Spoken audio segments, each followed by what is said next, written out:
El arte de la guerra. Sun Tzu. Prefacio. El arte de la guerra, recopilado hace más de 2000 años por un misterioso filósofo guerrero chino, tal vez sea, todavía hoy día, el libro de estrategia más prestigioso e influyente del mundo, y es estudiado en Asia por los políticos y ejecutivos actuales con el mismo ahínco con el que lo han estudiado los líderes y estrategas militares durante más de 2000 años. En Japón, país en el que se ha pasado directamente a una cultura empresarial a partir de una cultura feudal prácticamente de la noche a la mañana, los estudiantes contemporáneos del arte de la guerra han aplicado con la misma presteza la estrategia de este antiguo texto clásico a la política y al mundo empresarial. Por cierto, que algunas personas ven en los éxitos del Japón de posguerra un ejemplo de la máxima clásica de Sun Tzu: es mejor ganar sin luchar. Como estudio de la anatomía de las organizaciones en conflicto, el arte de la guerra puede aplicarse a las rivalidades y conflictos en general, en todos los niveles de las relaciones, desde el nivel interpersonal hasta el internacional. Su objetivo es la invencibilidad, la victoria sin batalla, y la fortaleza inexpugnable mediante la comprensión de los aspectos físicos, políticos y psicológicos del conflicto. Esta traducción del arte de la guerra presenta el texto clásico desde la perspectiva de su inclusión en el contexto general de la gran tradición espiritual del taoísmo. Tal vez, lo más característico del arte de la guerra, hasta el punto de seguir teniendo valor por sí mismo en nuestra época, es la manera en la que el poder se halla continuamente moderado por una profunda corriente subterránea de humanismo. El arte de la guerra no es, pues, solamente un libro que trata de la guerra, sino que también es un libro sobre la paz, y, sobre todo, es un instrumento para comprender las verdaderas raíces del conflicto y de su resolución. INTRODUCCION. Según cuenta una vieja historia, un noble de la antigua China preguntó una vez a su médico, que pertenecía a una familia de sanadores, cuál de ellos era el mejor en el arte de curar. El médico, cuya reputación era tal que su nombre llegó a convertirse en sinónimo de ciencia médica, en China, respondió: mi hermano mayor puede ver el espíritu de la enfermedad y eliminarlo antes de que cobre forma, de manera que su reputación no alcanza más allá de la puerta de la casa. El segundo de mis hermanos cura la enfermedad cuando todavía es muy leve, así que su nombre no es conocido más allá del vecindario. En cuanto a mí, perforo venas, receto pociones y hago masajes de piel, de manera que, de vez en cuando, mi nombre llega a oídos de los nobles. Entre los relatos de la antigua China, ninguno capta con más belleza que la esencia del arte de la guerra, el primer texto clásico de la ciencia de la estrategia en los conflictos. Las artes de la curación y las artes marciales quizá constituyan un mundo aparte en cuanto a su utilización ordinaria, pero tienen paralelismos en varios sentidos. En el de reconocer, como cuenta la vieja historia, que cuanto menos se necesita algo o a alguien, tanto mejor. En el sentido de que ambos grupos de artes requieren la estrategia para tratar la ausencia de armonía.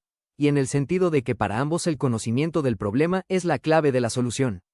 Como en la historia de los antiguos sanadores, en la filosofía de Sun Tzu la eficiencia máxima del conocimiento y de la estrategia es hacer que el conflicto sea totalmente innecesario. Y lo mismo que en dicha historia, Sun Tzu explica todos los grados de las artes marciales. La mejor técnica militar es la que frustra los complots de los enemigos. A continuación, lo mejor es deshacer sus alianzas. Después, atacar sus fuerzas armadas. Y la peor es sitiar sus ciudades. Esta estrategia ideal, mediante la que es posible ganar sin luchar, y que consigue el máximo haciendo lo mínimo, lleva la impronta característica del taoísmo, la antigua tradición del conocimiento que alimentó tanto las artes de la curación como las artes marciales chinas. Los antiguos maestros taoístas mostraron cómo el hombre violento y agresivo parece implacable, pero en realidad es una persona emocional. A continuación hacen morir al hombre emocional con verdadera implacabilidad antes de revelar la naturaleza espontánea de la libertad humana. La verdadera implacabilidad, la frialdad de la objetividad total, siempre le incluye a uno mismo con la acritud del juicio cortante sobre la situación real. Esta es la implacabilidad de Lao Tse cuando dice en el Tao Te Ching que el universo es inhumano y que el sabio considera a las personas como a los perros de paja utilizados para los sacrificios rituales. Chuang Tse, otro antiguo maestro taoísta, también da numerosos ejemplos muy vivos de implacabilidad hacia uno mismo, como ejercicio de perspectiva diseñado para alcanzar el cese de los conflictos internos y externos. Esta ausencia de humanidad no es utilizada por los filósofos primitivos como una justificación de la agresión posesiva casi implacable, sino como una meditación sobre la carencia última de sentido de la codicia y de la posesividad que subyacen en toda agresión. En la India, los aspirantes budistas acostumbraban a visitar las hogueras crematorias y a observar cómo se pudrían los cadáveres de las personas muertas cuyos familiares no habían podido pagar una cremación.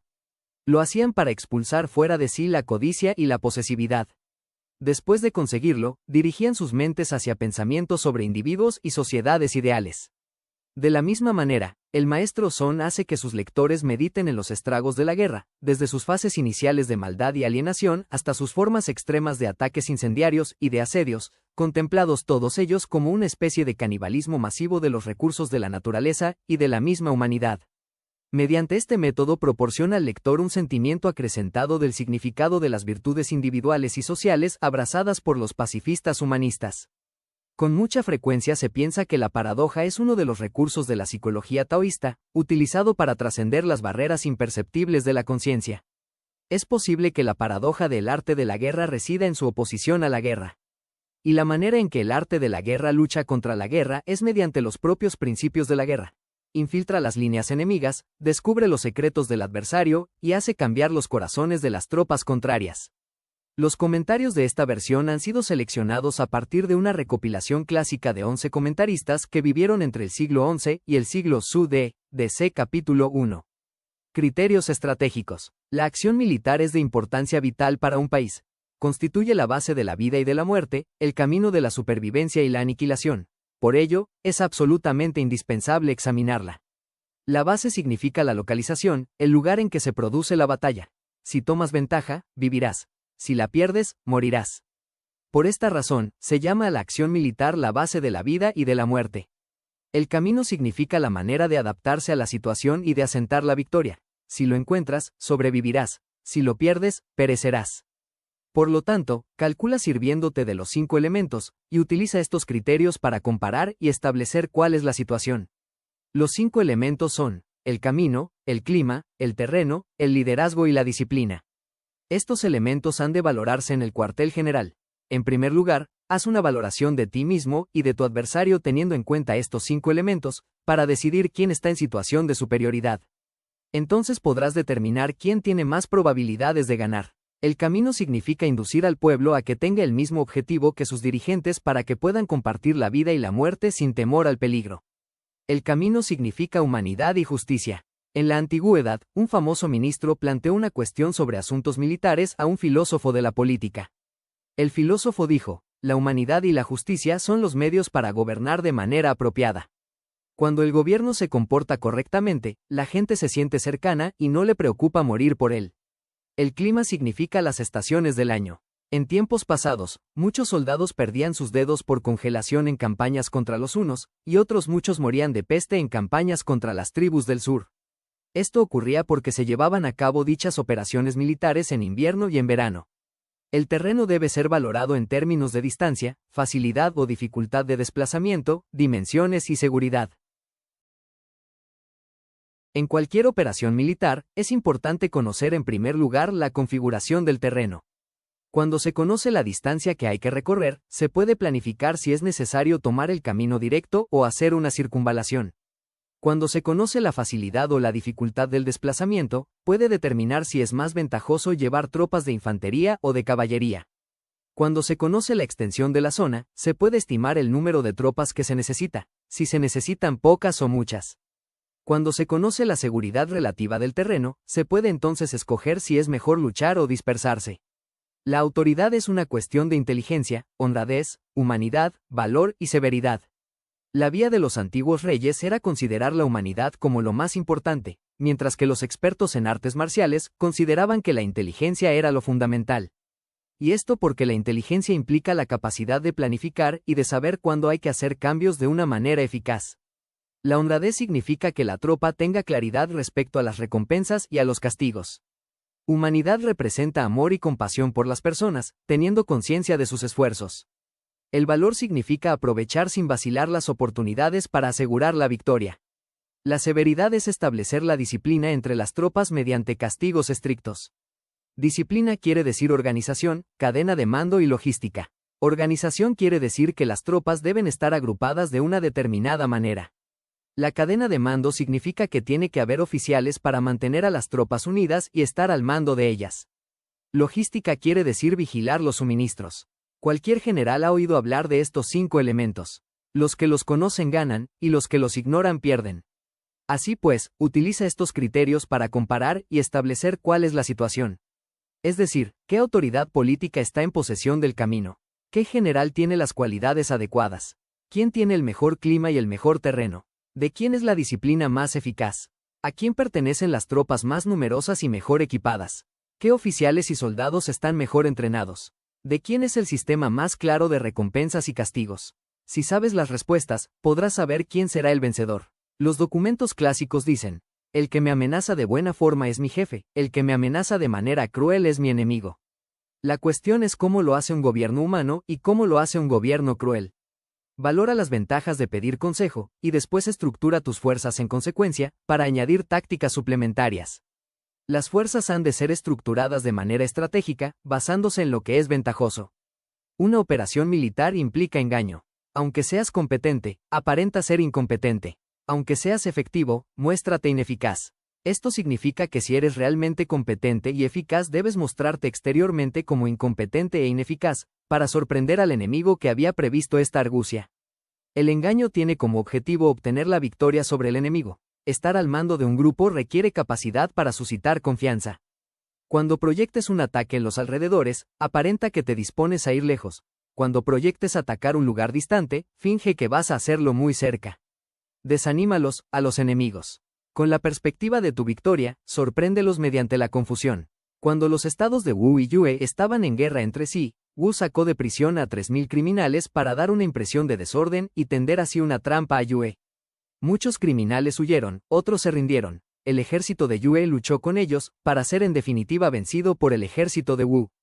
Cuando ellos están satisfechos, prepárate a luchar. Cuando son poderosos, evítalos. Si el gobierno enemigo está satisfecho, y esto quiere decir que existe un amor recíproco entre gobernantes y gobernados, existe confianza en el sistema de premios y castigos, y los soldados están bien entrenados, esto revela que tienes que estar alerta y preparado. No esperes a que haya una confrontación para hacer tus preparativos. Utiliza la cólera para confundirlos. Cuando su mando militar está descontrolado, tienes que irritarlo para que se encolrise, y así se volverá impetuoso y olvidará su propia estrategia. Utiliza la humildad para que se muestren arrogantes. Cánsalos huyendo e introduce la división entre ellos. Atácalos cuando estén desprevenidos y haz tu movimiento cuando no se lo esperen. Golpea sus puntos flacos, ataca cuando estén descuidados, no permitas al enemigo calcular los preparativos. Por esto se dice que, en las operaciones militares, la ausencia de forma es lo más eficaz. Uno de los mejores jefes militares decía: el movimiento más eficaz es aquel que no se espera. El mejor de los planes es el que no se conoce. La formación y los procedimientos utilizados en la estrategia militar no deben ser divulgados previamente. No divulgar los planes significa que la información no trascienda. El arte de la guerra no tiene una forma constante, lo mismo que el agua no tiene contornos. Adáptate al enfrentarte con el enemigo, sin dejarle saber de antemano lo que piensas hacer. Por lo tanto, hay que tener en mente la valoración del enemigo, y ante los ojos la observación de la situación. El que planifica la victoria en el cuartel general, incluso antes de entablar la batalla, es el que tiene más factores estratégicos de su parte.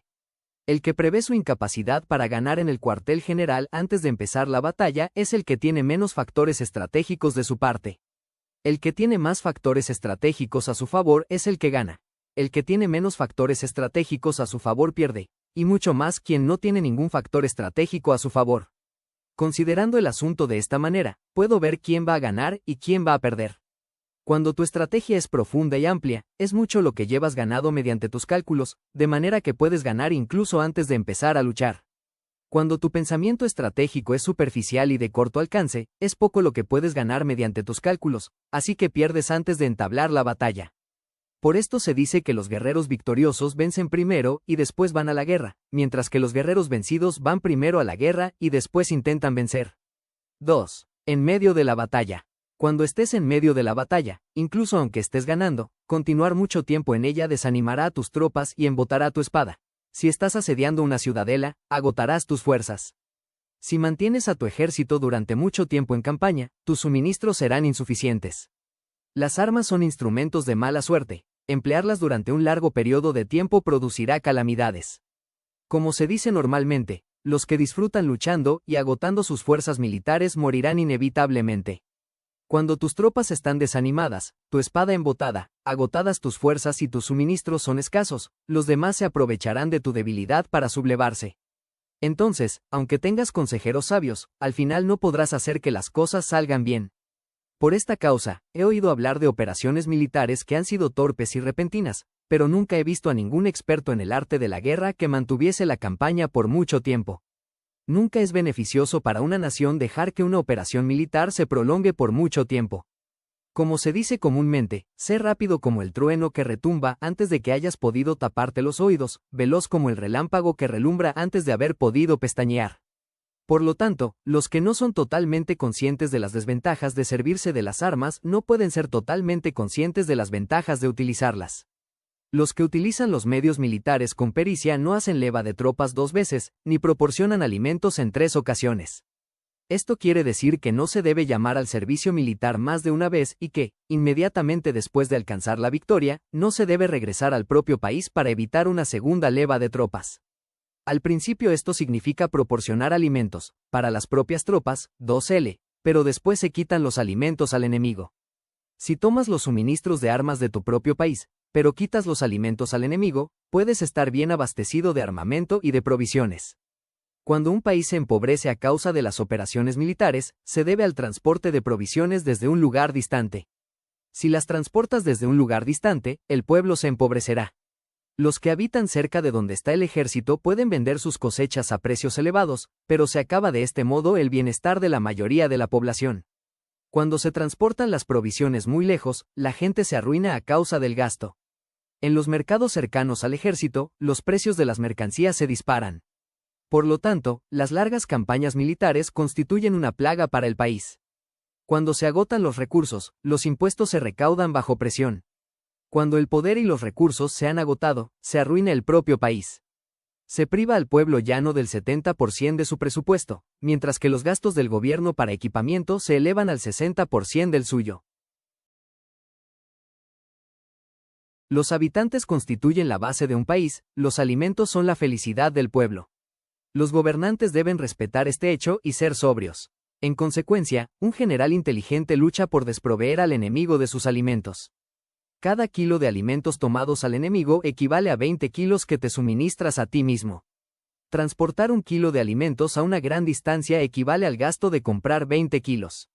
Así pues, lo que arrasa al enemigo es la cólera, y la motivación para saquearlo es la esperanza del botín. Cuando recompensas a tus hombres con el botín obtenido del enemigo, los harás luchar por propia iniciativa, y así podrás tomar los bienes del adversario. Por esto es por lo que se dice que donde hay grandes recompensas hay hombres valientes. Por consiguiente, en una batalla de carros, recompensa primero al que tome al menos 10 carros. Si recompensas a todo el mundo, no habrá suficiente para todos, así pues, ofrece una recompensa a un soldado para animar a todos los demás. Cambia sus colores, de los soldados enemigos hechos prisioneros, utilízalos mezclados con los tuyos. Trata bien a los soldados y préstales atención. Los soldados prisioneros deben ser bien tratados, para conseguir que luchen para ti. A esto se llama vencer al adversario e incrementar por añadidura tus propias fuerzas. Si utilizas al enemigo para derrotar al enemigo, serás poderoso en cualquier lugar a donde vayas. Así pues, lo importante en una operación militar es la victoria y no la persistencia. La persistencia no es beneficiosa. Un ejército es como el fuego, si no lo apagas, se consumirá por sí mismo. Por lo tanto, sabemos que el que está a la cabeza del ejército está a cargo de las vidas de los habitantes y de la seguridad de la nación. 3. La planificación de un asedio. La regla general para la utilización de los medios militares consiste en que es mejor conservar un país, enemigo, intacto que destruirlo. Es mejor capturar intacto a su ejército que destruirlo, mejor mantener una división intacta que destruirla, mejor mantener un batallón intacto que destruirlo, mejor mantener una unidad intacta que destruirla.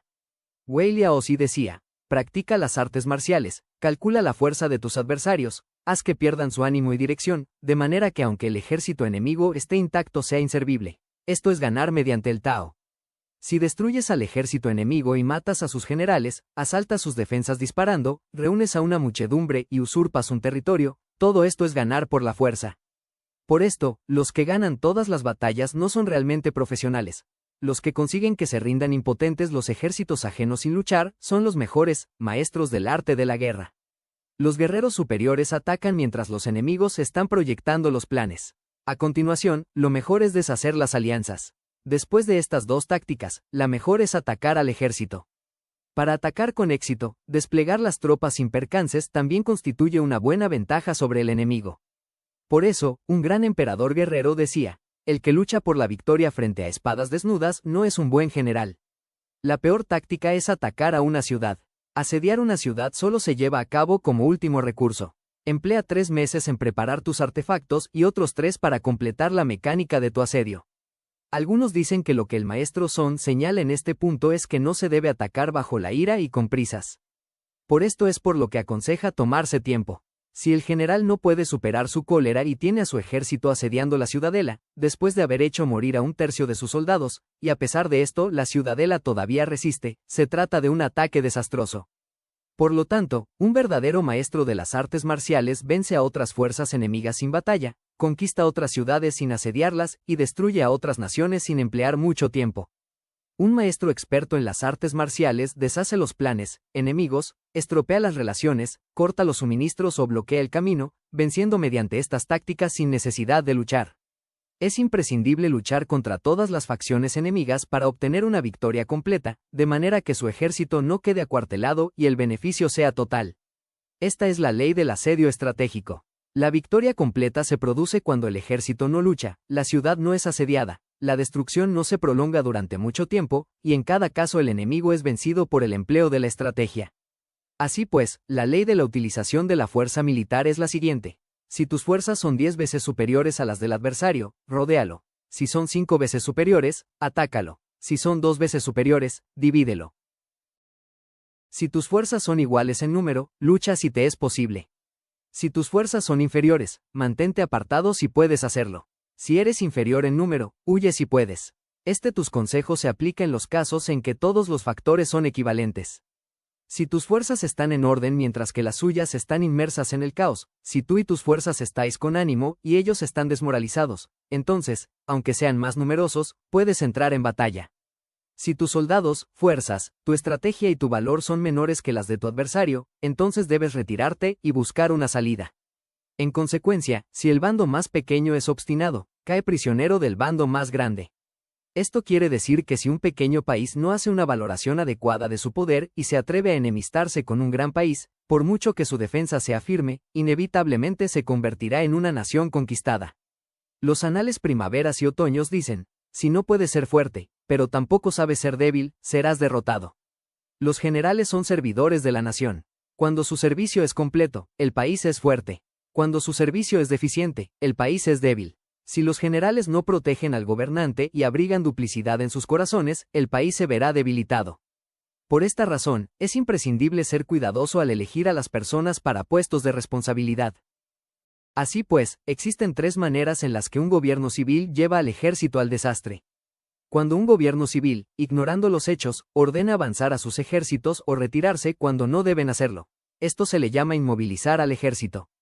Cuando un gobierno civil ignora los asuntos militares, pero comparte en pie de igualdad el mando del ejército, los soldados acaban confusos. Cuando los gobernantes civiles ignoran cómo llevar a cabo las maniobras militares, pero comparten por igual su dirección, los soldados están vacilantes. Una vez que los ejércitos están confusos y vacilantes, empiezan los problemas procedentes de los adversarios. A esto se le llama perder la victoria por trastornar el aspecto militar. Si intentas utilizar los métodos de un gobierno civil para dirigir una operación militar, la operación será confusa. Por tanto, existen 5 maneras de conocer al futuro vencedor. Ganan los que saben cuándo luchar y cuándo no. Los que saben discernir cuándo utilizar muchas o pocas tropas. Los que tienen tropas cuyos rangos superiores o inferiores tienen el mismo propósito. Los que se enfrentan con preparativos a enemigos desprevenidos. Los que tienen generales competentes y no están limitados por sus gobiernos. Estas 5 son las maneras de conocer el futuro vencedor. Hablar de órdenes del gobierno respecto a todo esto es como ir a anunciar a tus superiores que quieres apagar un fuego. Para cuando quieras volver, ya no quedan sino cenizas. Por consiguiente, se dice que si conoces a los demás y te conoces a ti mismo, ni en 100 batallas correrás peligro. Si no conoces a los demás, pero te conoces a ti mismo, perderás una batalla y ganarás otra. Si no conoces a los demás ni te conoces a ti mismo, correrás peligro en cada batalla.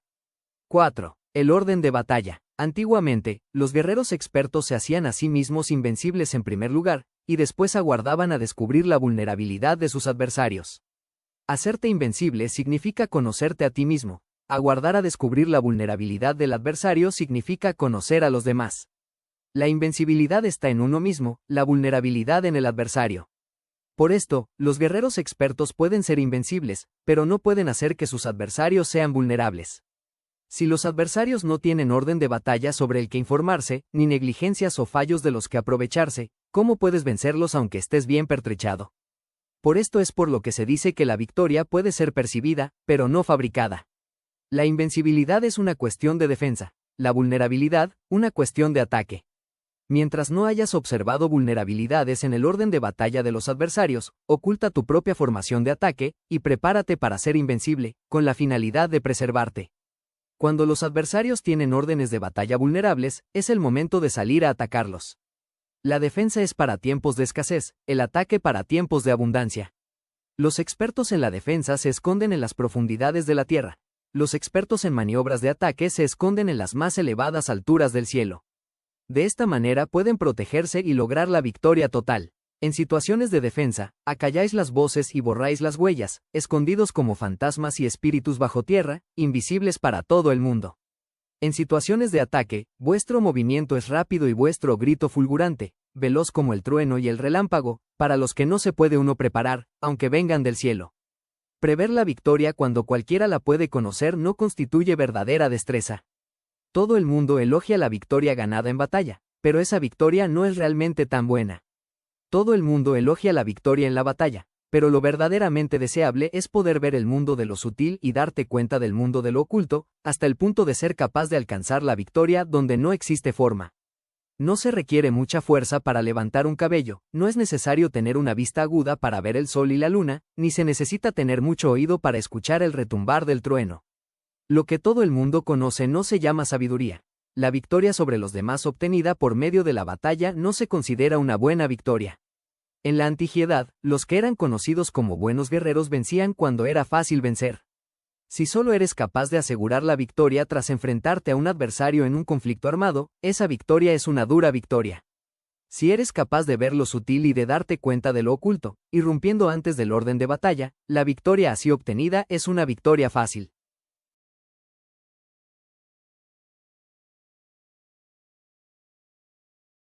En consecuencia, las victorias de los buenos guerreros no destacan por su inteligencia o su bravura.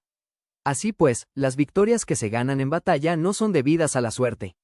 Sus victorias no son casualidades, sino que son debidas a haberse situado previamente en posición de poder ganar con seguridad, imponiéndose sobre los que ya han perdido de antemano. La gran sabiduría no es algo obvio, el mérito grande no se anuncia. Cuando capaz de ver lo sutil, es fácil ganar. ¿Qué tiene esto que ver con la inteligencia o la bravura? Cuando se resuelven los problemas antes de que surjan, ¿quién llama a esto inteligencia? Cuando hay victoria sin batalla, ¿quién habla de bravura? Así pues, los buenos guerreros toman posición en un terreno en el que no pueden perder, y no pasan por alto las condiciones que hacen a su adversario proclive a la derrota. En consecuencia, un ejército victorioso gana primero y entabla la batalla después. Un ejército derrotado lucha primero e intenta obtener la victoria después. Esta es la diferencia entre los que tienen estrategia y los que no tienen planes premeditados. Los que utilizan bien las armas cultivan el camino y observan las leyes. Así pueden gobernar prevaleciendo sobre los corruptos. Servirse de la armonía para desvanecer la oposición, no atacar un país inocente, no hacer prisioneros o tomar botín por donde pasa el ejército, no cortar los árboles ni contaminar los pozos, limpiar y purificar los templos de las ciudades y montañas del país que atraviesas, no repetir los errores de una nación moribunda. A todo esto se llama el camino y sus leyes. Cuando el ejército está estrictamente disciplinado, hasta el punto en que los soldados morirían antes que desobedecer las órdenes, y las recompensas y los castigos merecen confianza, y están bien establecidos, cuando los jefes militares son capaces de actuar de esta forma, pueden vencer a un gobierno civil corrupto enemigo. Las reglas militares son 5: medición, valoración, cálculo, comparación y victoria. El terreno da lugar a las mediciones, estas dan lugar a las valoraciones a los cálculos, estos a las comparaciones, y las comparaciones dan lugar a las victorias. Mediante las comparaciones de las dimensiones puedes conocer dónde se hallan la victoria y la derrota. En consecuencia, un ejército victorioso es como un kilo. Comparado con 1 gramo, un ejército derrotado es como 1 gramo comparado con 1 kilo. Cuando el que gana consigue que su pueblo vaya a la batalla como si estuviera dirigiendo una gran corriente de agua hacia un cañón profundo, esto es una cuestión de orden de batalla. Cuando el agua se acumula en un cañón profundo, nadie puede medir su cantidad, lo mismo que nuestra defensa no muestra su forma. Cuando se suelta el agua, se precipita hacia abajo como un torrente, de manera tan irresistible como nuestro propio ataque. 5. La fuerza. La fuerza significa los cambios en la energía acumulada o en el ímpetu. Los guerreros expertos son capaces de permitir a la fuerza del ímpetu obtener por ellos la victoria sin necesidad de ejercer su poder. Gobernar sobre muchas personas como si fueran pocas es una cuestión de dividirlas en grupos. Batallar contra un gran número de tropas como si fueran unas pocas es una cuestión de despliegue y de señales. Despliegue y señales se refieren a las formaciones y banderas utilizadas para disponer a las tropas y coordinar los movimientos. Hacer que los ejércitos sean capaces de combatir contra los adversarios sin ser derrotado es una cuestión de emplear métodos ortodoxos y métodos heterodoxos. La ortodoxia y la heterodoxia no es algo fijo, sino que se utilizan como un ciclo. El emperador Taizong de la dinastía Tang, que fue un famoso guerrero y administrador, hablaba de manipular las percepciones de los adversarios sobre lo que es ortodoxo y heterodoxo, y después atacar inesperadamente, combinando ambos métodos hasta convertirlo en uno, volviéndose así inescrutable para el enemigo. Que el impacto de las fuerzas sea como el de piedras arrojadas sobre huevos es una cuestión de lleno y vacío. Cuando induces a los adversarios a venir contra ti, entonces su fuerza siempre está vacía. Mientras que no vayas hacia ellos, tu fuerza siempre está llena. Atacar el vacío con el lleno es como arrojar piedras sobre huevos, es seguro que estos se rompen. Cuando se entabla una batalla de manera directa, la victoria se gana por sorpresa. Así pues, los recursos de los expertos en métodos heterodoxos son infinitos como el cielo y la tierra, inagotables como los grandes ríos. Cuando llegan a un final, empiezan de nuevo, como los días y los meses, mueren y renacen como las 4 estaciones. El sol y la luna viajan a través del cielo, descienden y ascienden. Las 4 estaciones suceden una a otra, floreciendo y después volviendo a desvanecerse. Esta es una metáfora para expresar el intercambio de movimientos extraordinarios y de la confrontación directa ordinaria, formando una unidad que empieza y acaba una y otra vez, sucediéndose hasta el infinito. Existen 5 notas en la escala musical, pero sus variaciones son tantas que no pueden oírse. Solo existen 5 colores básicos, pero sus tonos son tan numerosos que no pueden verse. Solo hay 5 gustos básicos, pero sus variantes son tantas que no pueden ser saboreados. Solo hay 2 clases de cargas en la batalla: el ataque extraordinario por sorpresa y el ataque directo ordinario, pero sus variantes son innumerables.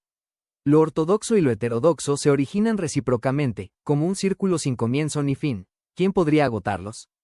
Cuando la velocidad del agua que fluye alcanza el punto en el que puede mover cantos rodados, esta es la fuerza del ímpetu. Cuando la velocidad del halcón es tal que puede atacar y matar, esto es precisión. Lo mismo ocurre con los guerreros expertos. Su fuerza es rapidez, su precisión es certera. Su fuerza es como disparar una catapulta, su precisión es como soltar el disparador. Su fuerza es veloz en el sentido de que la fuerza del ímpetu de la batalla mata cuando es liberada, por esto se la compara a una catapulta. El desorden llega del orden, la cobardía surge del valor, la debilidad brota de la fuerza. Lo que esto quiere decir es que si quieres fingir desorden para conducir a tus adversarios al mismo, primero tienes que completar el orden, porque solo entonces puedes crear un desorden artificial. Si quieres fingir cobardía para espiar a los adversarios, primero tienes que ser extremadamente valiente, porque solo entonces puedes actuar como tímido de manera artificial. Si quieres fingir debilidad para inducir la arrogancia en tus enemigos, primero has de ser extremadamente fuerte, porque solo entonces puedes fingir ser débil. El orden y el desorden son una cuestión de organización. La valentía y la cobardía son una cuestión de ímpetu. La fuerza y la debilidad son una cuestión de la formación de batalla. Cuando un ejército tiene la fuerza del ímpetu, incluso el tímido se vuelve valiente. Cuando pierde la fuerza del ímpetu, incluso el valiente se convierte en tímido. Nada está fijado en las leyes de la guerra. Estas se desarrollan sobre la base del ímpetu. Por lo tanto, los que hacen moverse con pericia a los adversarios establecen órdenes de batalla que saben con seguridad que los enemigos van a seguir, les dan lo que estos están seguros que van a tomar. Hacen moverse a los enemigos con la perspectiva del triunfo, esperando que caigan en la emboscada. Los despliegues de tropas sobre los que con seguridad cae el enemigo son formaciones que dan la impresión de agotamiento.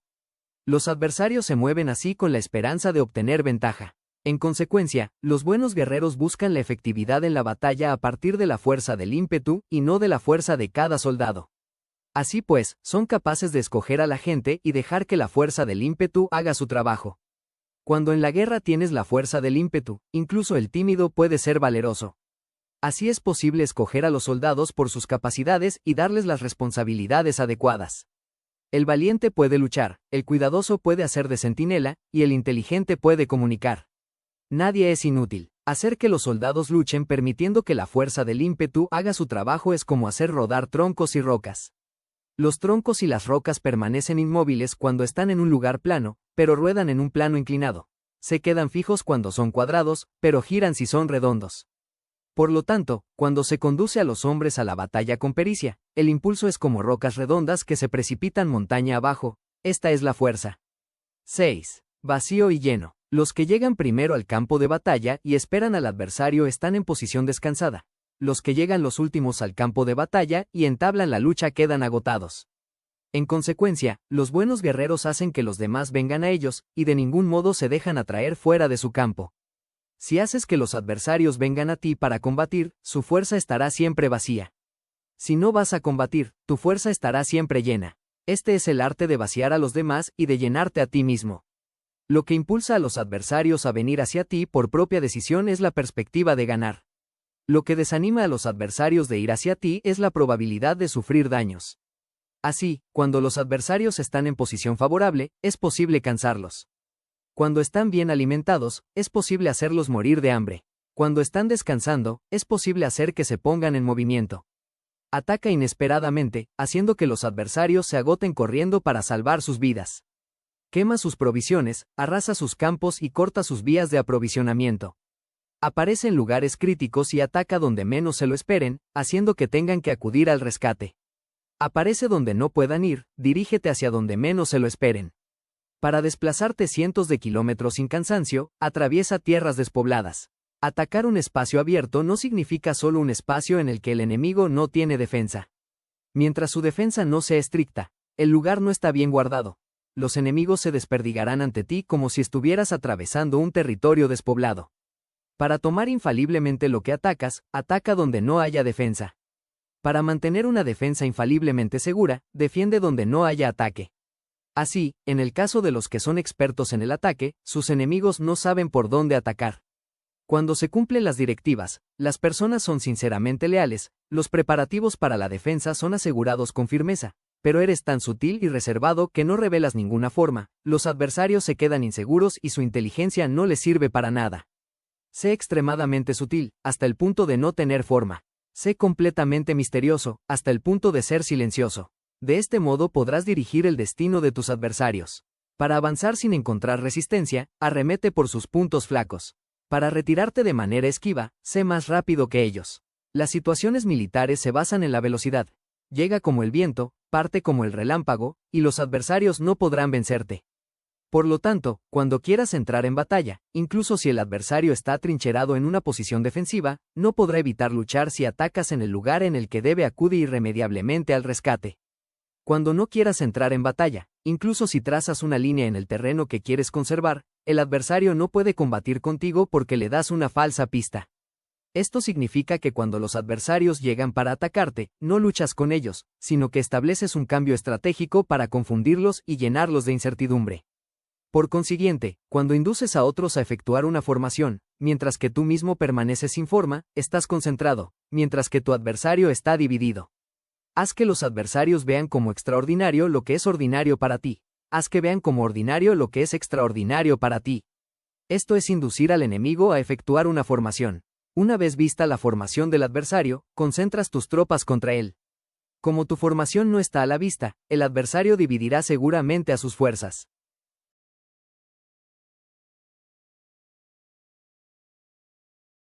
Cuando estás concentrado formando una sola fuerza, mientras que el enemigo está dividido en 10, estás atacando en una concentración de 10-1, así que tus fuerzas superan a las suyas. Si puedes atacar a unos pocos soldados con muchos, diezmarás el número de tus adversarios. Cuando estás perfectamente atrincherado, te has hecho fuerte tras buenas barricadas y no dejas filtrar ninguna información sobre tus fuerzas, sal fuera sin información precisa, ataca y conquista de manera irreversible. No ha de conocerse dónde piensas librar la batalla, porque cuando no se conoce, el enemigo destaca muchos puestos de vigilancia, y en el momento en el que se establecen numerosos puestos solo tienes que combatir contra pequeñas unidades. Así pues, cuando su vanguardia está preparada, su retaguardia es defectuosa, y cuando su retaguardia está preparada, su vanguardia presenta puntos débiles. Las preparaciones de su ala derecha significarán carencia en su ala izquierda. Las preparaciones por todas partes significará ser vulnerable por todas partes. Esto significa que cuando las tropas están de guardia en muchos lugares, están forzosamente desperdigadas en pequeñas unidades. Cuando se dispone de pocos soldados, se está a la defensiva contra el adversario. El que dispone de muchos, hace que el enemigo tenga que defenderse. Cuantas más defensas induces a adoptar a tu enemigo, más debilitado quedará. Así, si conoces el lugar y la fecha de la batalla, puedes acudir a ella aunque estés a 1000 kilómetros de distancia. Si no conoces el lugar y la fecha de la batalla, entonces tu flanco izquierdo no puede salvar al derecho, tu vanguardia no puede salvar a tu retaguardia, y tu retaguardia no puede salvar a tu vanguardia, ni siquiera en un territorio de unas pocas docenas de kilómetros. Según mi criterio, incluso si tienes muchas más tropas que los demás, ¿cómo puede ayudarte este factor para obtener la victoria? Si no conoces el lugar y la fecha de la batalla, aunque tus tropas sean más numerosas que las de ellos, ¿cómo puedes saber si vas a ganar o a perder?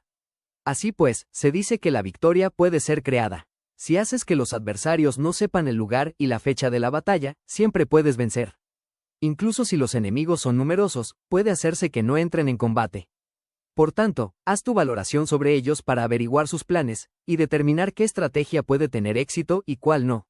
Incítalos a la acción para descubrir cuál es el esquema general de sus movimientos y descansa. Haz algo por o en contra de ellos para atraer su atención, de manera que puedas descubrir sus hábitos de comportamiento de ataque y de defensa. Indúcelos a adoptar formaciones específicas para conocer sus puntos flacos. Esto significa utilizar muchos métodos para confundir y perturbar al enemigo con el objetivo de observar sus formas de respuesta hacia ti.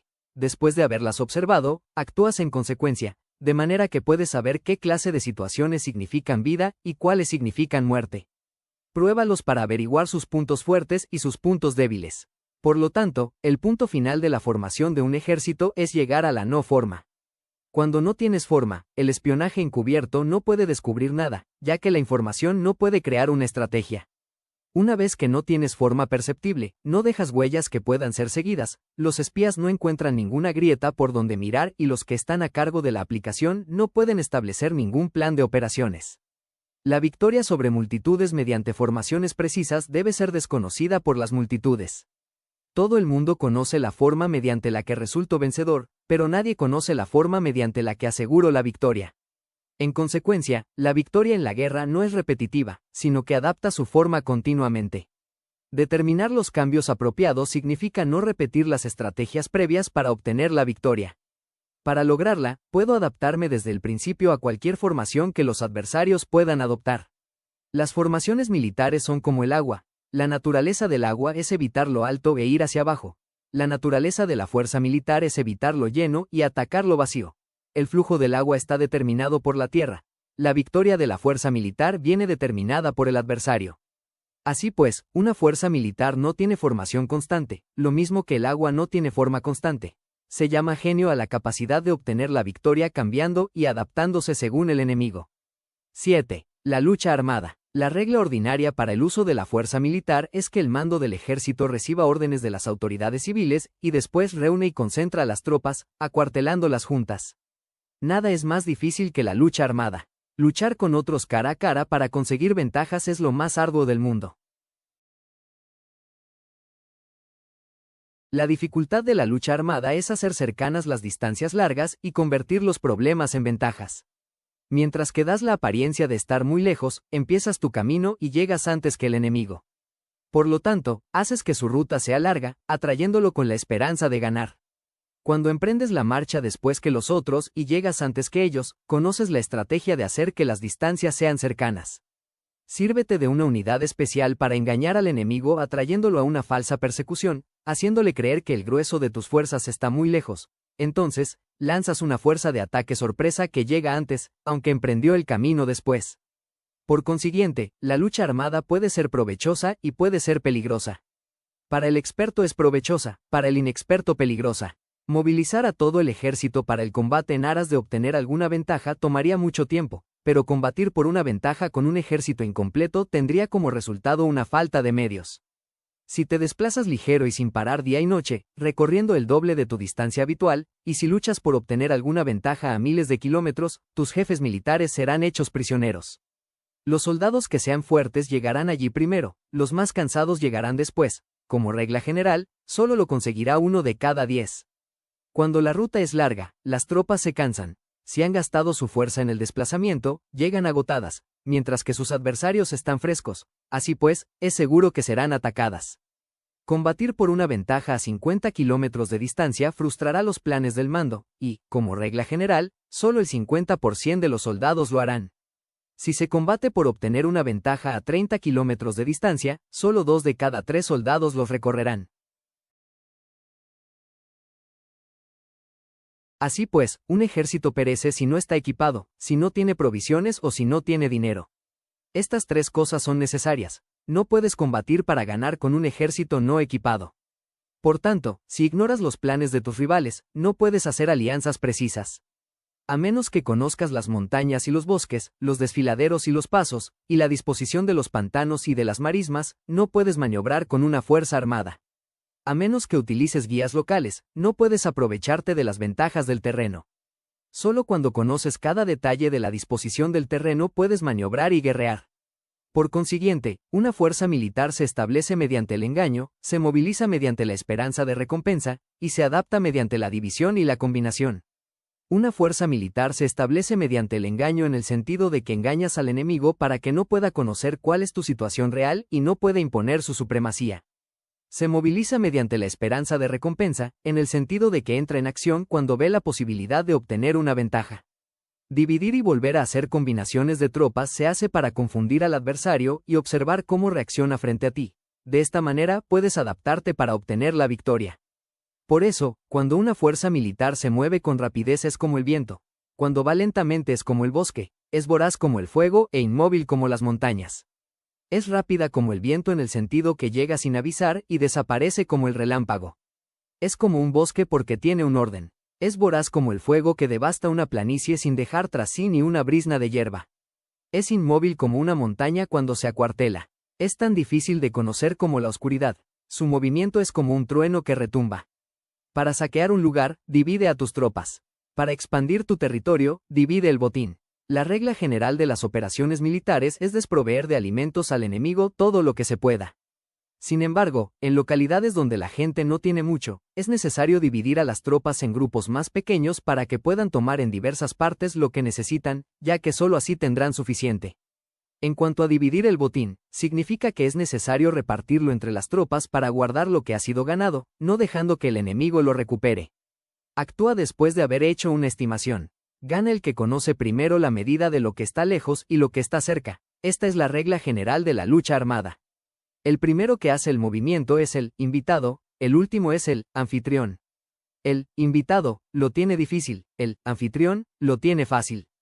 Cerca y lejos significan desplazamiento. El cansancio, el hambre y el frío surgen del desplazamiento. Un antiguo libro que trata de asuntos militares dice: las palabras no son escuchadas, por eso se hacen los címbalos y los tambores. Las banderas y los estandartes se hacen a causa de la ausencia de visibilidad. Címbalos, tambores, banderas y estandartes se utilizan para concentrar y unificar los oídos y los ojos de los soldados.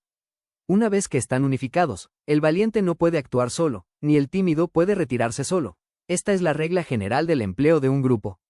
Unificar los oídos y los ojos de los soldados significa hacer que miren y escuchen al unísono de manera que no caigan en la confusión y el desorden.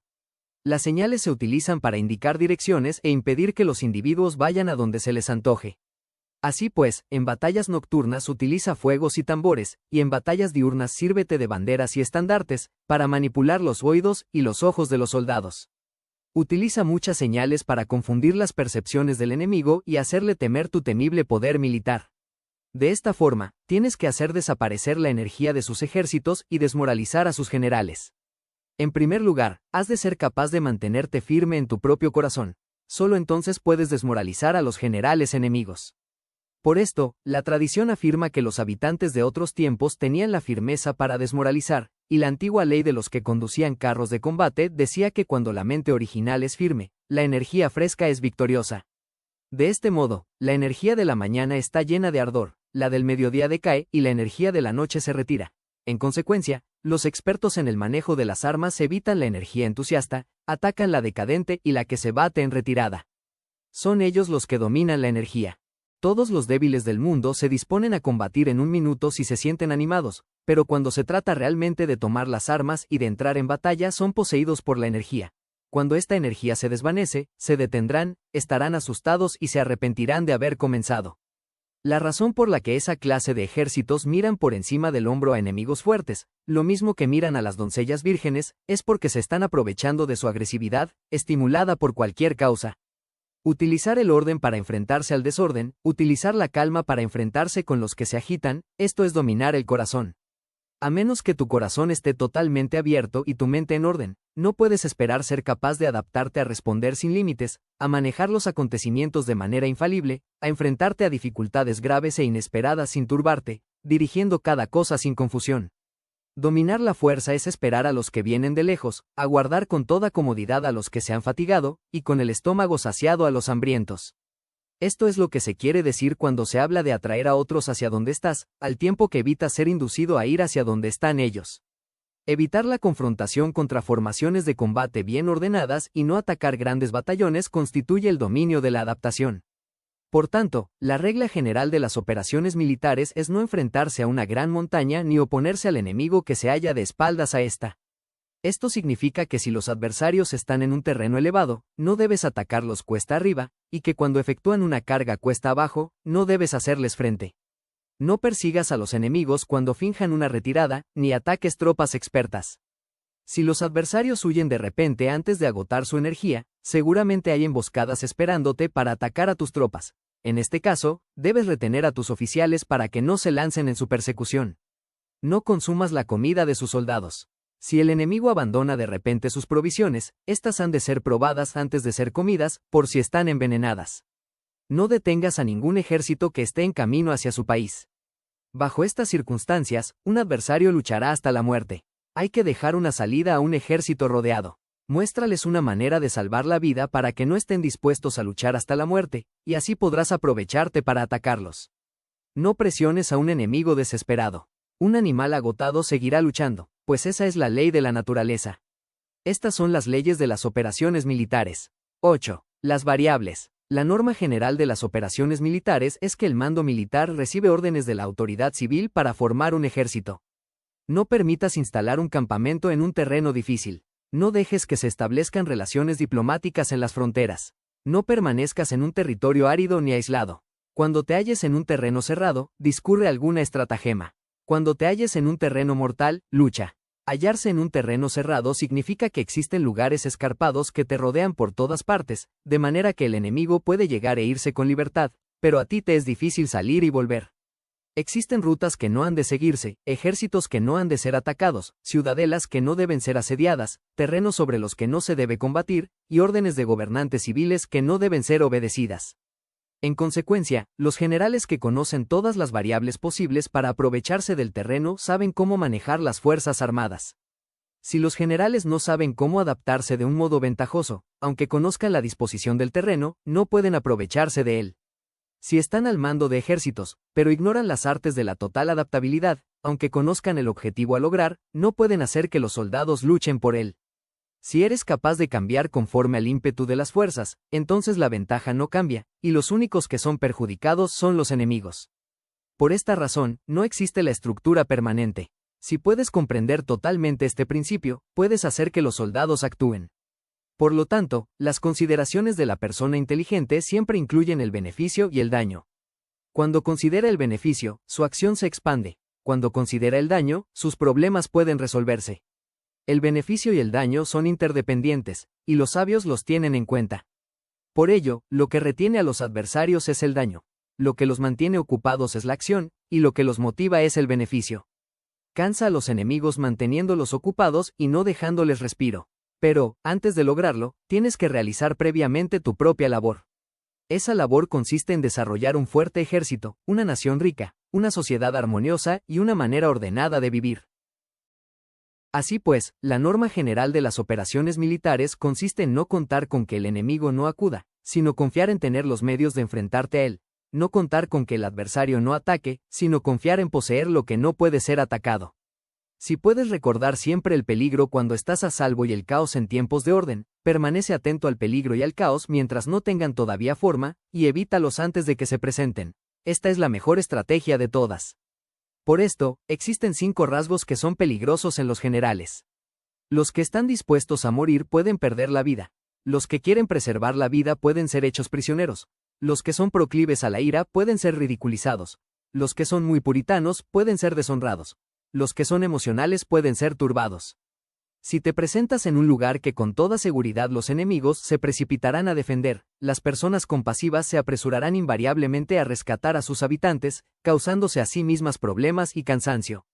Estos son 5 rasgos que constituyen defectos en los generales y que son desastrosos para las operaciones militares. Los buenos generales son de otra manera. No se comprometen hasta la muerte, pero no se aferran a la esperanza de sobrevivir. Actúan de acuerdo con los acontecimientos, sin ser proclives a la cólera ni estar sujetos a quedar confundidos. Cuando ven la posibilidad, son como tigres. En caso contrario, cierran sus puertas. Su acción y su no acción son cuestiones de estrategia, y no pueden ser complacidos ni enfadados. 9. Maniobras militares. Maniobras militares significan escoger la manera más ventajosa de avanzar. Si estacionas al ejército para observar al enemigo, corta los pasos de montañas e instálate en los valles. Presta atención a la luz y mantente en posiciones elevadas. Cuando combatas en una montaña, no ataques cuesta arriba. Esto es válido para un ejército que esté en las montañas. Otra versión dice, combate cuesta abajo, nunca cuesta arriba. Cuando el agua te corte el paso, aléjate. No te enfrentes a los enemigos en el agua. Es conveniente dejar que pasen la mitad de las tropas y después atacarlas. Si deseas combatir, no te enfrentes al enemigo cerca del agua. Presta atención a la luz, permanece en posiciones elevadas y no te sitúes río abajo. Esto es válido para un ejército que se halle cerca de un río. Si estás acampado en la ribera de un río, tus ejércitos pueden ser empujados a ahogarse y se puede colocar veneno en su corriente. No situarlo río abajo significa no avanzar en contra de la corriente. También significa que tus barcas no deben ser amarradas corriente abajo, para impedir que el enemigo aproveche la corriente lanzando sus barcas contra ti. Si atraviesas marismas, hazlo rápidamente y no te demores en ellas. Si te encuentras frente a un ejército en medio de unas marismas, permanece cerca de sus plantas acuáticas, respaldado por los árboles. Esto es válido para un ejército que atraviese unas marismas. En una llanura, toma posiciones desde las que sea fácil maniobrar, manteniendo las elevaciones del terreno detrás y a tu derecha, estando las partes más bajas delante y las más altas detrás. Esto es válido para un ejército situado en una llanura. Fue aprovechándose de una situación similar como el emperador amarillo venció a 4 señores soberanos. Todas las artes marciales empezaron en la época del emperador amarillo, un gobernante taoísta de los últimos tiempos prehistóricos, que reinó aproximadamente hacia el año 2400 a.C., por eso se lo menciona aquí. Generalmente, un ejército prefiere un terreno elevado y evita un terreno deprimido, aprecia la luz y detesta la oscuridad. Los terrenos elevados son estimulantes, y, por lo tanto, la gente se halla a gusto en ellos, además son convenientes para adquirir la fuerza del ímpetu. Los terrenos deprimidos son húmedos, lo cual provoca enfermedades y dificulta el combate. Cuida de la salud física y permanece donde haya innumerables recursos.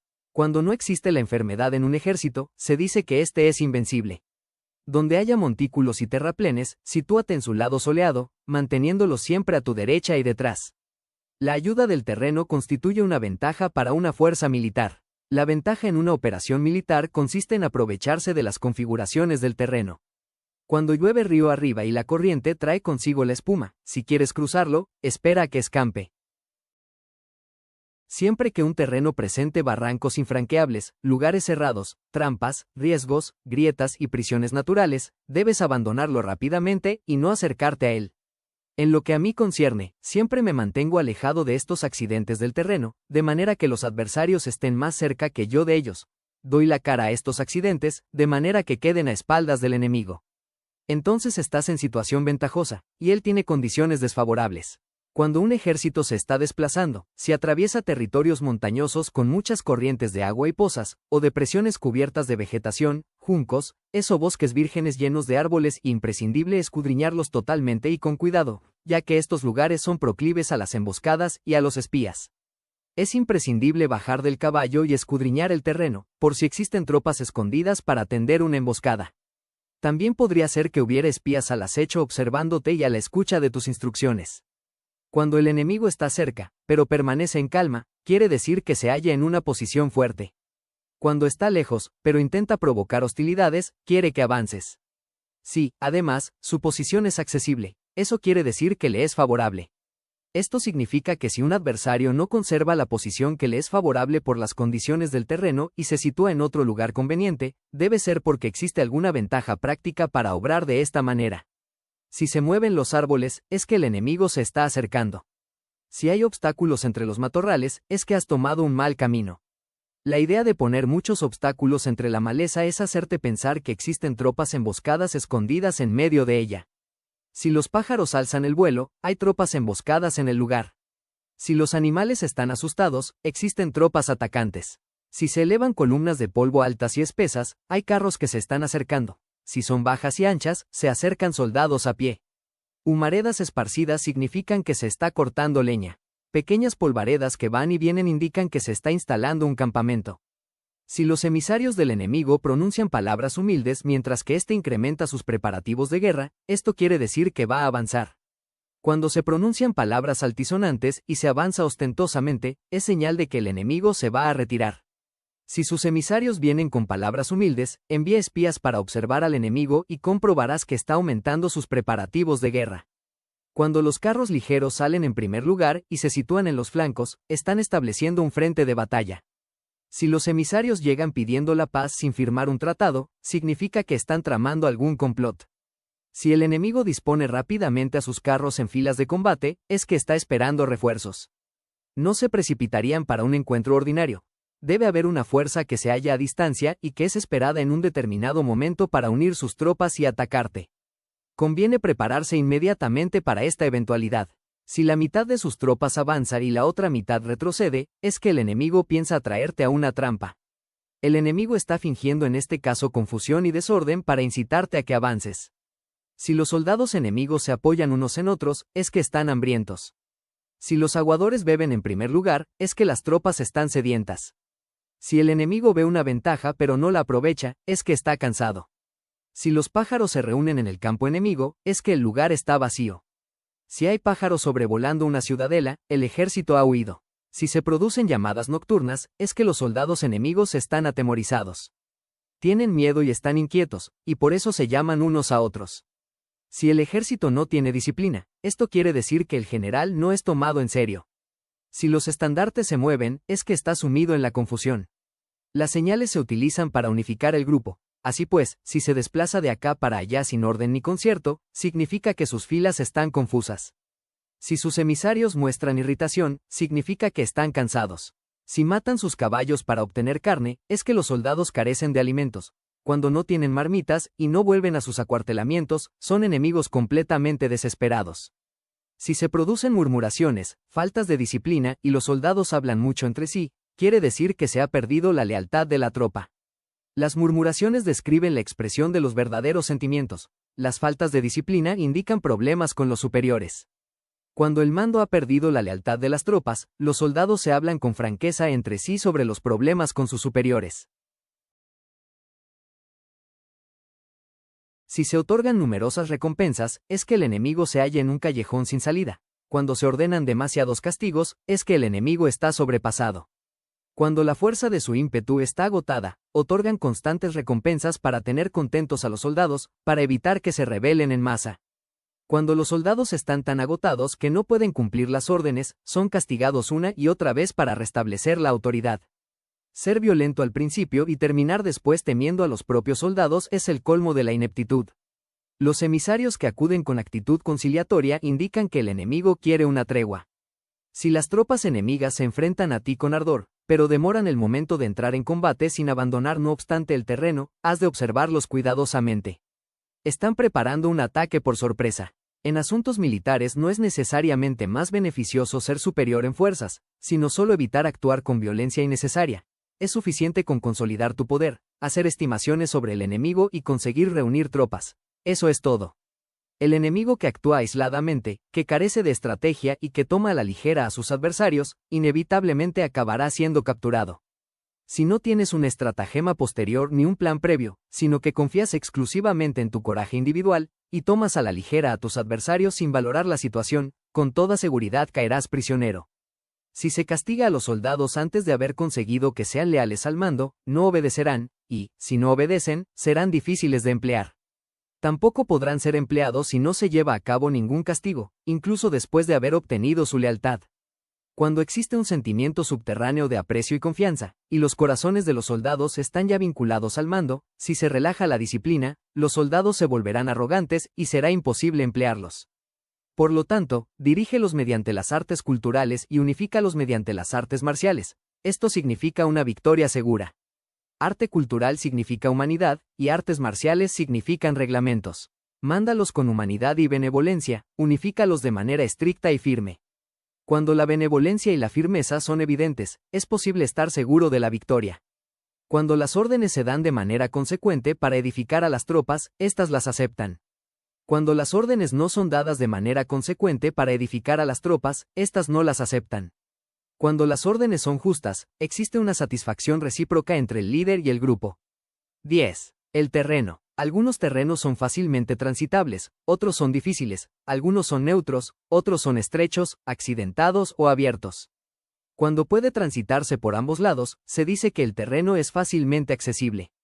Cuando el terreno sea fácilmente accesible, sé el primero en establecer tu posición, eligiendo las alturas soleadas, una posición que sea adecuada para los accesos de suministros. Con todo ello tendrás ventaja cuando libres la batalla. Cuando puedes entrar en un terreno pero te es difícil salir de él, se dice que estás imposibilitado.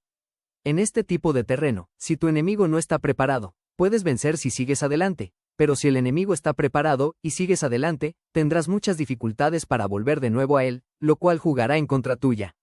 Cuando es un terreno desfavorable para ambos bandos, se dice que es un terreno neutro. En un terreno neutro, incluso si el adversario te ofrece una ventaja, no te aproveches de ella. Retírate, induciendo a salir a la mitad de las tropas enemigas, y entonces caes sobre él aprovechándote de esta condición favorable. En un terreno estrecho, si eres el primero en llegar, debes ocuparlo totalmente y esperar al adversario. Si él llega antes, no lo persigas y bloquea los desfiladeros. Persíguelo solo si no los bloquea. En terreno accidentado, si eres el primero en llegar, debes ocupar sus puntos altos y soleados y esperar al adversario. Si éste los ha ocupado antes, retírate y no lo persigas. En un terreno abierto, la fuerza del impulso se encuentra igualada, y es difícil provocarlo a combatir de manera desventajosa para él. Entender estas 6 clases de terreno es la responsabilidad principal del general, y es imprescindible considerarlos. Estas son las configuraciones del terreno. Los generales que las ignoran salen derrotados. Así pues, entre las tropas están las que huyen, las que se retraen, las que se derrumban, las que se rebelan y las que son derrotadas. Ninguna de estas circunstancias constituye desastres naturales, sino que son debidas a los fallos de los generales. Las tropas que tienen el mismo ímpetu, pero que atacan en proporción de 1 contra 10, salen derrotadas. Los que tienen tropas fuertes pero cuyos oficiales son débiles, quedan retraídos. Los que tienen soldados débiles al mando de oficiales fuertes, se verán en apuros. Cuando los oficiales superiores están encolerizados y son violentos, y se enfrentan al enemigo por su cuenta y por despecho, y cuando los generales ignoran sus capacidades, el ejército se desmoronará.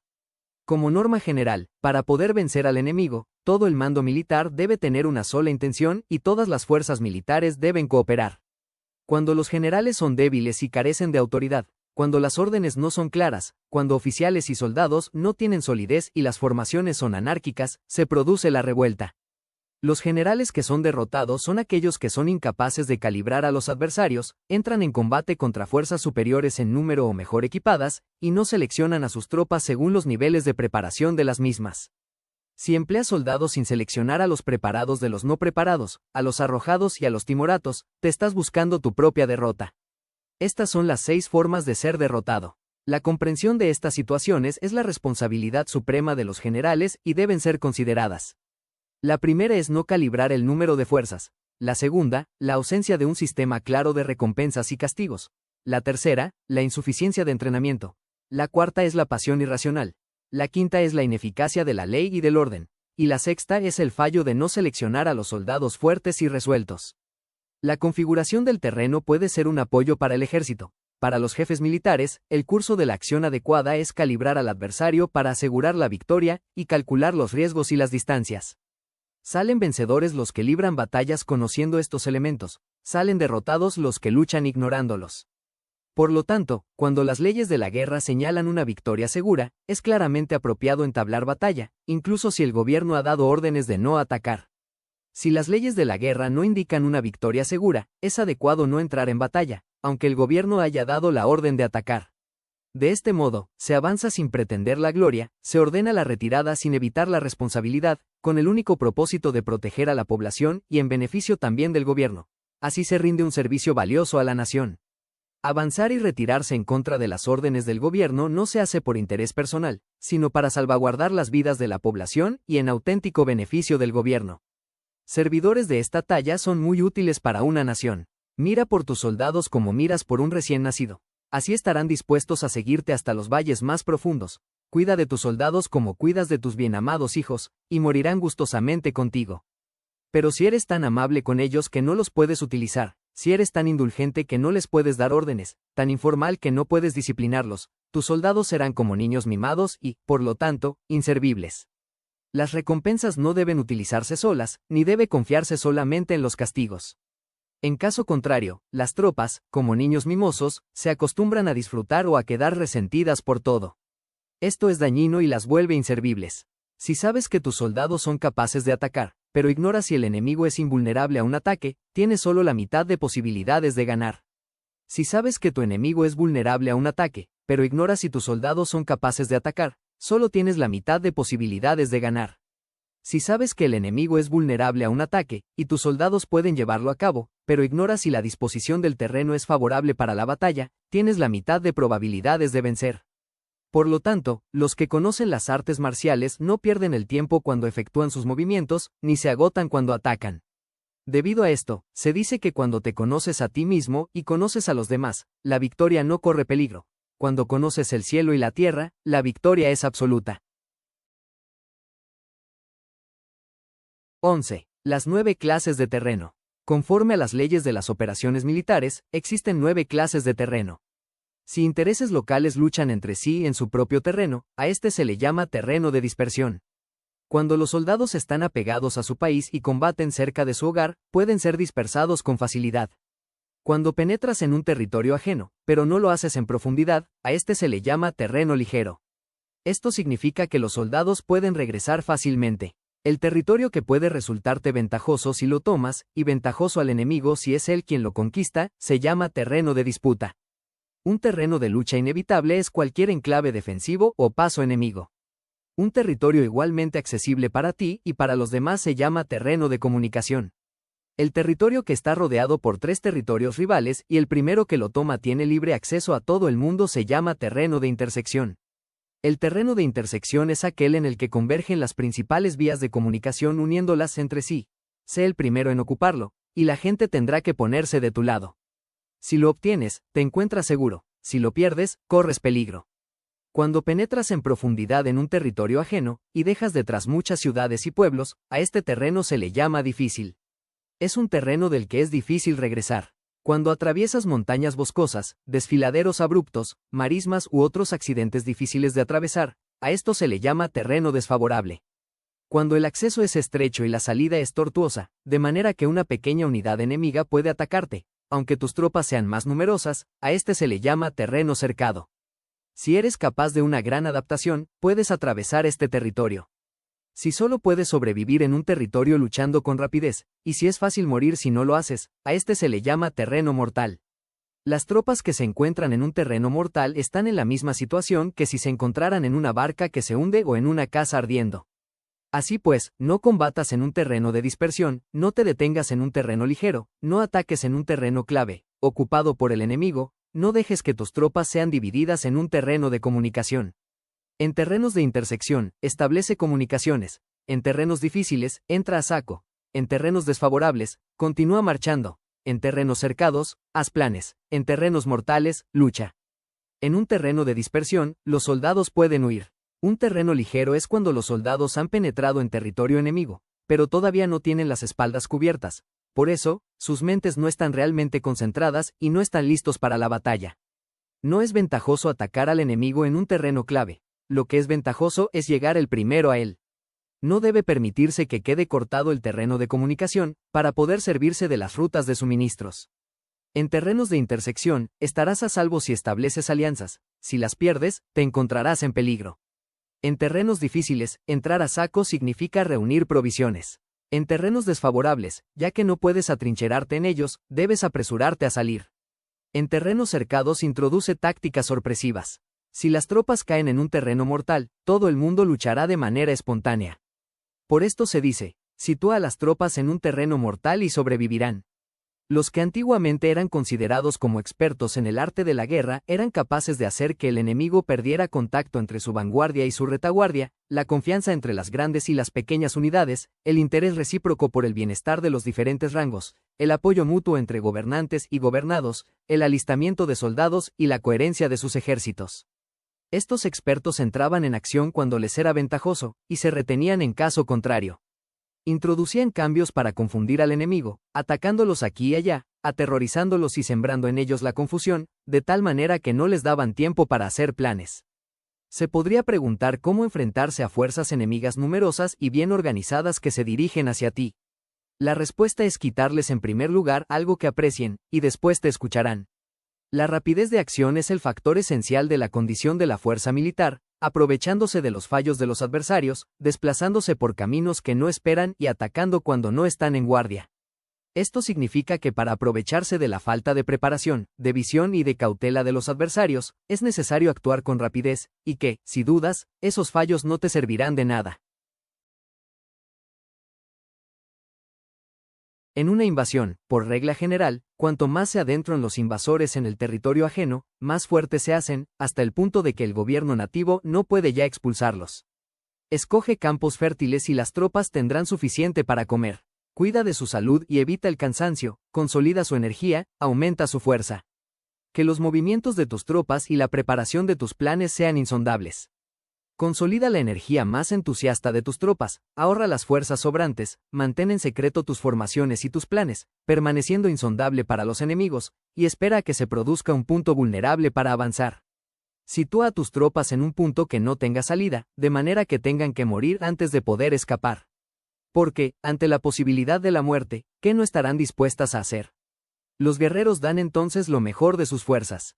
Cuando se hallan ante un grave peligro, pierden el miedo. Cuando no hay ningún sitio a donde ir, permanecen firmes. Cuando están totalmente adaptados a un terreno, se aferran a él. Si no tienen otra opción, lucharán hasta el final. Por esta razón, los soldados están vigilantes sin tener que ser estimulados, se alistan sin tener que ser llamados a filas, son amistosos sin necesidad de promesas, y se puede confiar en ellos sin necesidad de órdenes. Esto significa que cuando los combatientes se encuentran en peligro de muerte, sea cual sea su rango, todos tienen el mismo objetivo, y, por lo tanto, están alertas sin necesidad de ser estimulados, tienen buena voluntad de manera espontánea y sin necesidad de recibir órdenes, y puede confiarse de manera natural en ellos sin promesas ni necesidad de jerarquía. Prohíbe los augurios para evitar las dudas, y los soldados nunca te abandonarán. Si tus soldados no tienen riquezas, no es porque las desdeñen. Si no tienen más longevidad, no es porque no quieran vivir más tiempo. El día en que se da la orden de marcha, los soldados lloran. Así pues, una operación militar preparada con pericia debe ser como una serpiente veloz que contraataca con su cola cuando alguien le ataca por la cabeza, contraataca con la cabeza cuando alguien le ataca por la cola, y contraataca con cabeza y cola cuando alguien le ataca por sus anillos. Esta imagen representa el método de una línea de batalla que responde velozmente cuando es atacada. Un manual de 8 formaciones clásicas de batalla dice: haz del frente la retaguardia, haz de la retaguardia el frente, con 4 cabezas y 8 colas. Haz que la cabeza esté en todas partes, y cuando el enemigo arremeta por el centro, cabeza y cola acudirán al rescate. Puede preguntarse la cuestión de si es posible hacer que una fuerza militar sea como una serpiente rápida. La respuesta es afirmativa. Incluso las personas que se tienen antipatía, encontrándose en la misma barca, se ayudarán entre sí en caso de apuro. Es la fuerza de la situación la que hace que esto suceda. Por esto, no basta con depositar la confianza en caballos atados y ruedas fijadas se atan los caballos para formar una línea de combate estable, y se fijan las ruedas para hacer que los carros no se puedan mover. Pero aún así, esto no es suficientemente seguro ni se puede confiar en ello. Es necesario permitir que haya variantes a los cambios que se hacen, poniendo a los soldados en situaciones mortales, de manera que combatan de forma espontánea y se ayuden unos a otros codo con codo. Este es el camino de la seguridad y de la obtención de una victoria cierta. El Tao de la organización es hacer que se exprese el valor y mantenerlo uniforme. Tener éxito tanto con tropas débiles como con tropas aguerridas se basa en la configuración del terreno. Si obtienes la ventaja del terreno, puedes vencer a los adversarios, incluso con tropas ligeras y débiles. ¿Cuánto más te sería posible si tienes tropas poderosas y aguerridas? Lo que hace posible la victoria a ambas clases de tropas es la configuración del terreno. Por lo tanto, los expertos en operaciones militares logran la cooperación de la tropa, de tal manera que dirigir un grupo es como dirigir a un solo individuo que no tiene más que una sola opción. Corresponde al general ser tranquilo, reservado, justo y metódico. Sus planes son tranquilos y absolutamente secretos para que nadie pueda descubrirlos. Su mando es justo y metódico, así que nadie se atreve a tomarlo a la ligera. Puede mantener a sus soldados sin información y en completa ignorancia de sus planes. Cambia sus acciones y revisa sus planes, de manera que nadie pueda reconocerlos. Cambia de lugar su emplazamiento y se desplaza por caminos sinuosos, de manera que nadie pueda anticiparse. Puedes ganar cuando nadie puede entender en ningún momento cuáles son tus intenciones. Dice el gran hombre de la Montaña Blanca. El principal engaño que se valora en las operaciones militares no se dirige solo a los enemigos, sino que empieza por las propias tropas, para hacer que le sigan a uno sin saber a dónde van. Cuando un general fija una meta a sus tropas, es como el que sube a un lugar elevado y después retira la escalera. Cuando un general se adentra muy en el interior del territorio enemigo, está poniendo a prueba todo su potencial. Ha hecho quemar las naves a sus tropas y destruir sus marmitas. Así las conduce como un rebaño y todos ignoran hacia dónde se encaminan. Incumbe a los generales reunir a los ejércitos y ponerlos en situaciones peligrosas. También han de examinar las adaptaciones a los diferentes terrenos, las ventajas de concentrarse o dispersarse, y las pautas de los sentimientos y situaciones humanas. Cuando se habla de ventajas y de desventajas de la concentración y de la dispersión, quiere decir que las pautas de los comportamientos humanos cambian según los diferentes tipos de terreno. En general, la pauta general de los invasores es unirse cuando están en el corazón del territorio enemigo, pero tienden a dispersarse cuando están en las franjas fronterizas. Cuando dejas tu país y atraviesas la frontera en una operación militar, te hallas en un terreno aislado. Cuando es accesible desde todos los puntos, es un terreno de comunicación. Cuando te adentras en profundidad, estás en un terreno difícil. Cuando penetras poco, estás en un terreno ligero. Cuando a tus espaldas se jalan espesuras infranqueables y delante pasajes estrechos, estás en un terreno cercado. Cuando no haya ningún sitio a donde ir, se trata de un terreno mortal. Así pues, en un terreno de dispersión, yo unificaría las mentes de los soldados. En un terreno ligero, las mantendría en contacto. En un terreno clave, les haría apresurarse para tomarlo. En un terreno de intersección, prestaría atención a la defensa. En un terreno de comunicación, establecería sólidas alianzas. En un terreno difícil, aseguraría suministros continuados. En un terreno desfavorable, urgiría a mis tropas a salir rápidamente de él. En un terreno cercado, cerraría las entradas. En un terreno mortal, indicaría a mis tropas que no existe ninguna posibilidad de sobrevivir. Por esto, la psicología de los soldados consiste en resistir cuando se ven rodeados, luchar cuando no se puede evitar y obedecer en casos extremos. Hasta que los soldados no se ven rodeados, no tienen la determinación de resistir al enemigo hasta alcanzar la victoria. Cuando están desesperados, presentan una defensa unificada. Por ello, los que ignoran los planes enemigos no pueden preparar alianzas. Los que ignoran la configuración del terreno no pueden hacer maniobrar a sus fuerzas. Los que no utilizan guías locales no pueden aprovecharse del terreno. Los militares de un gobierno eficaz deben conocer todos estos factores. Cuando el ejército de un gobierno eficaz ataca a un gran país, el pueblo no se puede unir. Cuando su poder sobrepasa a los adversarios, es imposible hacer alianzas. Si puedes averiguar los planes de tus adversarios, aprovéchate del terreno y haz maniobrar al enemigo de manera que se encuentre indefenso. En este caso, ni siquiera un gran país puede reunir suficientes tropas para detenerte. Por lo tanto, si no luchas por obtener alianzas, ni aumentas el poder de ningún país, pero extiendes tu influencia personal amenazando a los adversarios. Todo ello hace que el país y las ciudades enemigas sean vulnerables. Otorga recompensas que no estén reguladas y da órdenes desacostumbradas. Considera la ventaja de otorgar recompensas que no tengan precedentes. Observa cómo el enemigo hace promesas sin tener en cuenta los códigos establecidos. Maneja las tropas como si fueran una sola persona. Empléalas en tareas reales, pero no les hables. Motívalas con recompensas, pero no les comentes los perjuicios posibles. Emplea a tus soldados solo en combatir, sin comunicarles tu estrategia. Déjales conocer los beneficios que les esperan, pero no les hables de los daños potenciales. Si la verdad se filtra, tu estrategia puede hundirse. Si los soldados empiezan a preocuparse, se volverán vacilantes y temerosos. Colócalos en una situación de posible exterminio, y entonces lucharán para vivir. Ponlos en peligro de muerte, y entonces sobrevivirán. Cuando las tropas afrontan peligros, son capaces de luchar para obtener la victoria. Así pues, la tarea de una operación militar es fingir acomodarse a las intenciones del enemigo. Si te concentras totalmente en puedes matar a su general aunque estés a 1000 kilómetros de distancia. A esto se llama cumplir el objetivo con pericia. Al principio te acomodas a sus intenciones, después matas a sus generales. Esta es la pericia en el cumplimiento del objetivo. Así, el día en que se declara la guerra, se cierran las fronteras, se rompen los salvoconductos y se impide el paso de emisarios. Los asuntos se deciden rigurosamente en el cuartel general. El rigor en los cuarteles generales en la fase de planificación se refiere al mantenimiento del secreto. Cuando el enemigo ofrece oportunidades, aprovéchalas inmediatamente. Entérate primero de lo que pretende, y después anticípate a él. Mantén la disciplina y adaptate al enemigo, para determinar el resultado de la guerra. Así, al principio eres como una doncella y el enemigo abre sus puertas. Entonces, tú eres como una liebre suelta, y el enemigo no podrá expulsarte. 12. El ataque mediante el fuego. Existen 5 clases de ataques mediante el fuego. Quemar a las personas, quemar los suministros, quemar el equipo, quemar los almacenes y quemar las armas. El uso del fuego tiene que tener una base, y exige ciertos medios. Existen momentos adecuados para encender fuegos, concretamente cuando el tiempo es seco y ventoso. Normalmente, en ataques mediante el fuego es imprescindible seguir los cambios producidos por Cuando el fuego está dentro del campamento enemigo, prepárate rápidamente desde fuera. Si los soldados se mantienen en calma cuando el fuego se ha declarado, espera y no ataques. Cuando el fuego alcance su punto álgido, síguelo, si puedes, si no, espera. En general, el fuego se utiliza para sembrar la confusión en el enemigo y así poder atacarlo. Cuando el fuego puede ser prendido en campo abierto, no esperes a hacerlo en el interior del campamento. Hazlo cuando sea oportuno.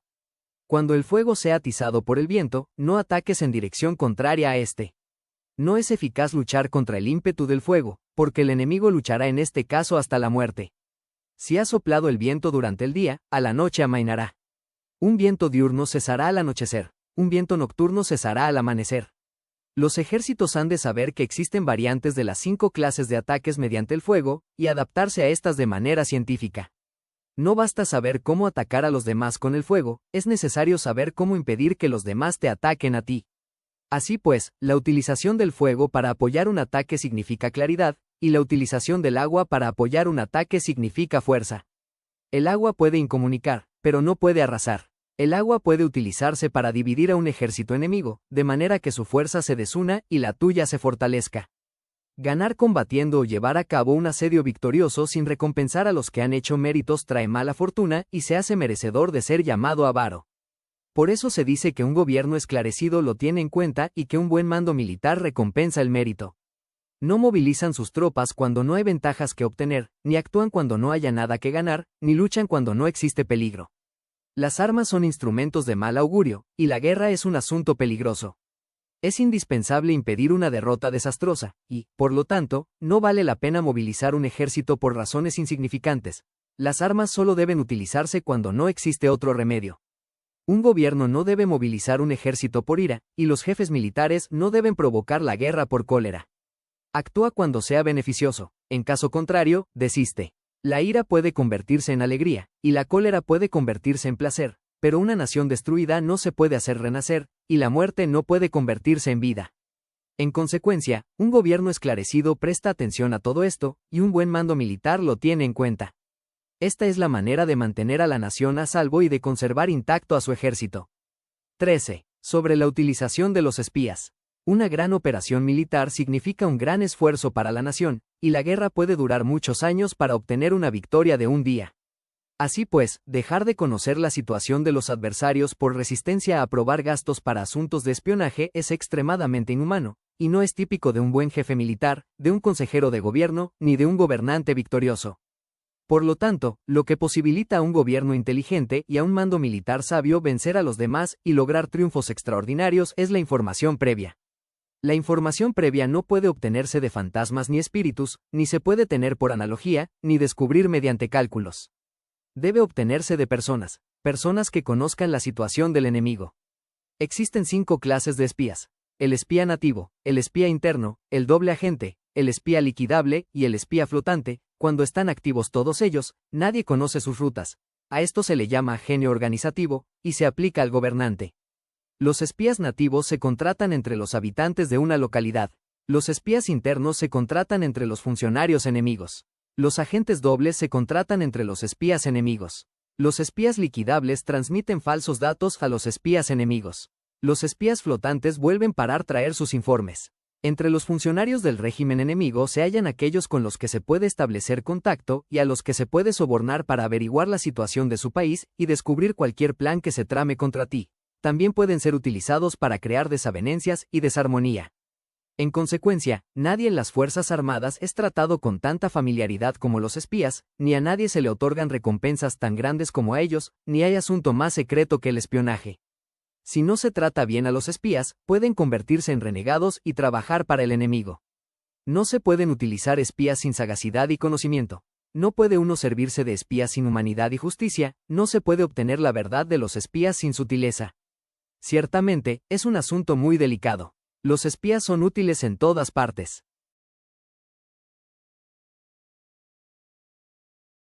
Cada asunto requiere un conocimiento previo. Si algún asunto de espionaje es divulgado antes de que el espía haya informado, este y el que lo haya divulgado deben morir. Siempre que quieras atacar a un ejército, asediar una ciudad o matar a una persona, has de conocer previamente la identidad de los generales que la defienden, de sus aliados, sus visitantes, sus centinelas y de sus criados. Así pues, haz que tus espías averigüen todo sobre ellos. Siempre que vayas a atacar y a combatir, debes conocer primero los talentos de los servidores del enemigo, y así puedes enfrentarte a ellos según sus capacidades. Debes buscar a agentes enemigos que hayan venido a espiarte, sobornarlos e inducirlos a pasarse a tu lado, para poder utilizarlos como agentes dobles. Con la información obtenida de esta manera, puedes encontrar espías nativos y espías internos para contratarlos. Con la información obtenida de estos, puedes fabricar información falsa sirviéndote de espías liquidables. Con la información así obtenida, puedes hacer que los espías flotantes actúen según los planes previstos. Es esencial para un gobernante conocer las 5 clases de espionaje, y este conocimiento depende de los agentes dobles. Así pues, estos deben ser bien tratados. Así, solo un gobernante brillante o un general sabio que pueda utilizar a los más inteligentes para el espionaje, puede estar seguro de la victoria. El espionaje es esencial para las operaciones militares, y los ejércitos dependen de él para llevar a cabo sus acciones. No será ventajoso para el ejército actuar sin conocer la situación del enemigo, y conocer la situación del enemigo no es posible sin el espionaje. Sun Tzu fue un general, estratega militar y filósofo de la antigua China. El nombre por el que lo conocemos es en realidad un título honorífico que significa Maestro Sun. Su nombre de nacimiento era Sun Wu y fuera de su familia era conocido por su nombre de cortesía, Chen Jing. Tradicionalmente se le considera como el autor del Arte de la Guerra, un influyente tratado sobre estrategia militar. Los historiadores se han cuestionado si Sun Tzu fue o no una figura histórica auténtica. Tradicionalmente se le sitúa en el período de las primaveras y otoños de China, años 722 a 481 a.C., como general al servicio del rey Eli de Wu, años 544 a 496 a.C. Sin embargo, los estudiosos modernos sitúan la creación del arte de la guerra y a su autor en el período de los reinos combatientes, años 476 a 221 a.C., en base a las descripciones militares del texto y a la similitud de su prosa con la de otros trabajos de comienzos de esa época. Los relatos tradicionales afirman que su descendiente, Song Bin, también escribió un tratado sobre tácticas militares, titulado El arte de la guerra de Song Bin. Los escritos chinos clásicos se refieren a ambos como Sun Tzu, y algunos historiadores creyeron que eran la misma persona hasta el descubrimiento del segundo tratado en 1972.